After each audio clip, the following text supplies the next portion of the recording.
మీ అందరికీ స్ఫూర్తినిస్తూ ఇక్కడే ఉండి పొద్దు నుంచి ఇప్పటిదాకా మీతోనే ఉన్న గౌరవనీయులైన మాజీ మంత్రివర్యులు పెద్దలు మా బావగారు శాసన మండలిలో ప్రతిపక్ష నాయకులు పెద్దలు మాన్యులు నరసింహాచారి గారు, గౌరవనీయులైన ఎమ్మెల్యేలు, గౌరవనీయులైన ఎమ్మెల్సీలు, గౌరవ ఎంపీలు, అదేవిధంగా గౌరవనీయులైన వివిధ నియోజకవర్గాల ఇన్ఛార్జీలు, అదేవిధంగా ఈరోజు మరి చాలా చాలా ప్రాంతాల నుంచి తరలి వచ్చిన మా అన్నదమ్ములకు, మా ఆడపిల్లలకు, అందరికీ సిరిసిల్ల నుంచి కూడా వచ్చిన మా అందరికీ కూడా హృదయపూర్వకంగా నమస్కారం. మా మీడియా మిత్రులకు కూడా కొంత అసౌకర్యం కలుగుతున్నా అప్పటి నుంచి పొద్దు నుంచి చాలా ఓపికగా ఉన్నందుకు మీడియా మిత్రులకు కూడా నమస్కారం, ధన్యవాదాలు.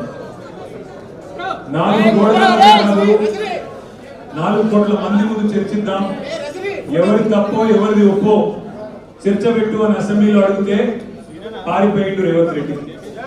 ఈ ఫార్ములా ఈ కార్ రేసింగ్ మీద నేనేదో తప్పు చేసిన అంటున్నావు కదా, కేసీఆర్ ప్రభుత్వం ఏదో తప్పు చేసింది అంటున్నావు కదా, దమ్ముంటే అసెంబ్లీలో చర్చ పెట్టు అని అసెంబ్లీలో కూడా పట్టుబట్టినాం, పారిపోయింది. 4 గోడల మధ్యలో ఎందుకయ్యా 4 కోట్ల మంది ముందు మాట్లాడదామంటే పారిపోయింది. పోనీ ఇట్లా కాదు, ఈ బద్నాం క్యాంపెయిన్ ఇంకెన్ని రోజులు నడుపుతావు, ఈ దేశంలో ఏ రాజకీయ నాయకుడు అన్న విధంగా నేను అంటున్నా, నువ్వు ముందుకు రా, నేను తప్పు చేయలేదు, నిజాయితీకి ధైర్యం ఎక్కువ కాబట్టి అవసరమైతే లైట్ డిటెక్టర్ పరీక్ష తీసుకుంటా, నువ్వు కూడా రా. పక్క లేడు, పారిపోయింది.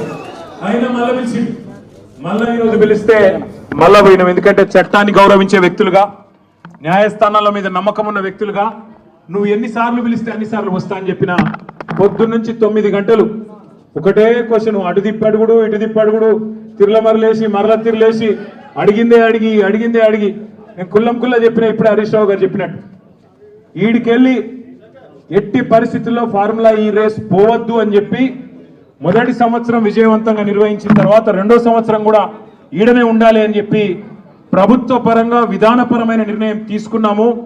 తీసుకొని మరి కొంత డబ్బులు చెల్లించినాం. 1 రూపాయి కాదు కదా, 1 పైసా కూడా అవినీతి జరగలేదు.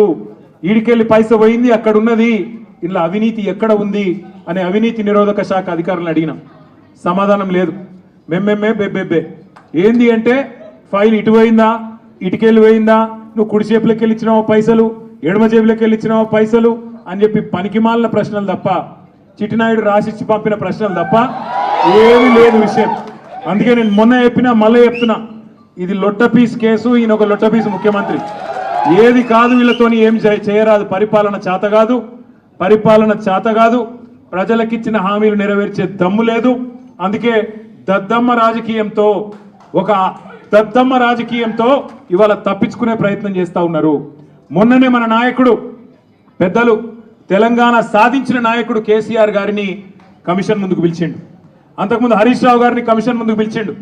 ఆయనకున్నదంతా ఒకటే షోకు, నేను నెల రోజులు జైలున్నా లుచ్చా పని చేసి వీళ్ళని కూడా పెట్టాలి కొన్ని రోజులు, అదొక్కటే ఆయన షోకు. ఆయనకున్న పైశాచికానందం అదొక్కటే.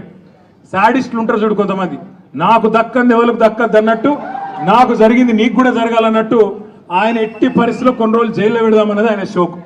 అందుకే నేను ఇలా అధికారులకు కూడా చెప్పిన, మీకు పైకి వెళ్ళి రావచ్చు ఆదేశాలు, ఇప్పటికే దబ్బన వస్తే పెట్టుకోర్ర పోయి ఏముంది, మీరు పంపితే కూడా 15 రోజులు పోయేస్తా, ఏమున్నది, మంచిగా రెస్ట్ తీసుకొని వస్తా అని చెప్పిన. ఇప్పుడు కూడా మళ్ళీ చెప్తున్నా, తప్పు చేయలేదు, తలదించుకునే పని ఎంత మాత్రం చేయలేదు. తెలంగాణ ప్రతిష్టను పెంచే పని చేసిన, తెలంగాణ ప్రతిష్టను ఆకాశం స్థాయి